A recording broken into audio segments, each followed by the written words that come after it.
हाय मित्रांनो, कशी आहात? मी बरी आहे, तुम्ही कशी आहात? तर मित्रांनो, मी आज देवरीला चालली. माझी सुझुकीची सर्व्हिसिंग करायची आहे.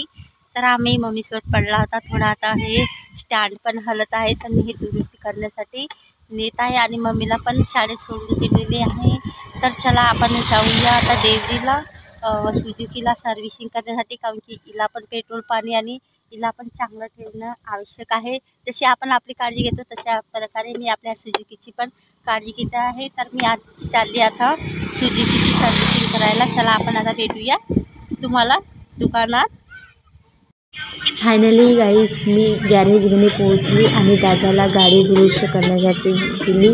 तर माझेच फर्स्ट नंबर लागले. तर बघा माझी बाईक दुरुस्त करत आहेत. एक नाही दोन दादा गॅरेजमध्ये दुरुस्त करत आहेत आणि नट बोल्ट काढत आहेत. इथे म्हणजे पार्ट अलग अलग करत आहे. कुठून काय झालेलं आहे, कुठून फुटलेलं आहे ते सगळं. आणि हे बघा देवरीचे मार्केट बाहेर सुद्धा बाईक उभी आहे, ते पण दुरुस्त करण्यासाठी आलेले आहे. कुणाची ऑइल, कुणाची चेक, कुणाची चेन, हे सगळे दुरुस्त करण्यासाठी इथे खूप सारे बाईक येत असतात.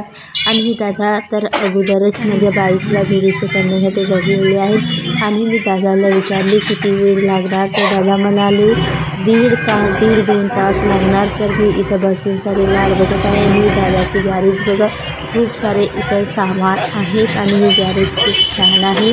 तर मी बसून इथं कंटाळले आणि विचार करते की माझी बाईक कधी दुरुस्त होणार आणि मी कधी घरी जाणार. तर बघत आहे आणि केव्हा होणार, लवकरात लवकर होणार.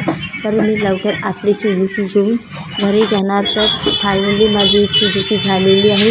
थोडाफार आहे, दादाला विचारली तर 15-20 मिनिटे लागणार. आणि ही काकासुद्धा आलेली आहेत. आता त्यांचे पण ऑइल चेंज करायचे आहे, तर त्यांचे ऑइल वगैरे सगळे चेंज झालेले आहे. आणि मला आज खूपच कंटाळा आला. मी एकाच जागी बसलेली आहे आणि माझी बाईकसुद्धा दुरुस्त करायला लागलेली आहे, पण ते सुद्धा होत नाही आहे. तर खूप कंटाळली आणि दादाला म्हणाली की तुम्ही माझी बाईक लवकर दुरुस्त करा, मला पण सुद्धा घरी जायचे आहे. तर अशा प्रकारे पूर्ण दिवस झाले, अर्धा दिवससुद्धा गेले आणि इथंच बसून मी आहे. आणि माझी बाईकसुद्धा केव्हा दुरुस्त होणार तर माहिती नाही. तर मला भूकसुद्धा लागलेली आहे. तर मी आता कुठं काय करणार आणि कुठं जाऊ. माझी बाईक तर इथं दुरुस्त करण्यासाठी ठेवलेली आहे. तर मला वाट बघण्याशिवाय काही पर्याय नाही. तर फायनली माझी सुझुकी झाली. दादांनी बाहेर नेली. आता तिला थोडं चेक करून बघतात की आरसे वगैरे, लाईट वगैरे बरोबर आहे की नाही. ती दादा उभी आहेत बाहेर. ही बघा माझी सुझुकी आणि हे दादा दुसरी सुझुकी सुधरवत आहेत. फायनली मित्रांनो माझी सुझुकी तयार झालेली आहे, इतकी टिपटॉप. ते बघा खूप सारी सर्व्हिसिंग करायला इथं बाईक्स आणतात आणि खूप चांगले वर्क आहेत इथं. तर ती बघा माझी सुझुकी इकडे बाहेर ठेवलेली आहे.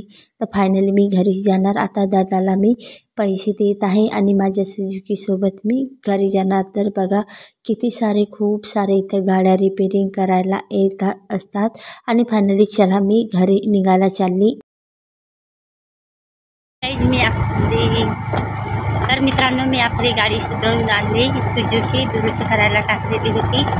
तर आता माझी गाडी दुरुस्त पण झाली पूर्णपणे. अशा प्रकारे आज मी गाडी दुरुस्त करण्यासाठी देवरीला गेली होती. चला आपण आता भेटूया घरी. तर हे बघा माझी सुझुकी इथून झालं होतं थोडं, इथून दुरुस्त करण्यात आली. तर मित्रांनो माझे व्हिडिओ तुम्हाला चांगला वाटला असेल, व्हिडिओला लाईक, कमेंट, शेअर आणि सबस्क्राईब अवश्य.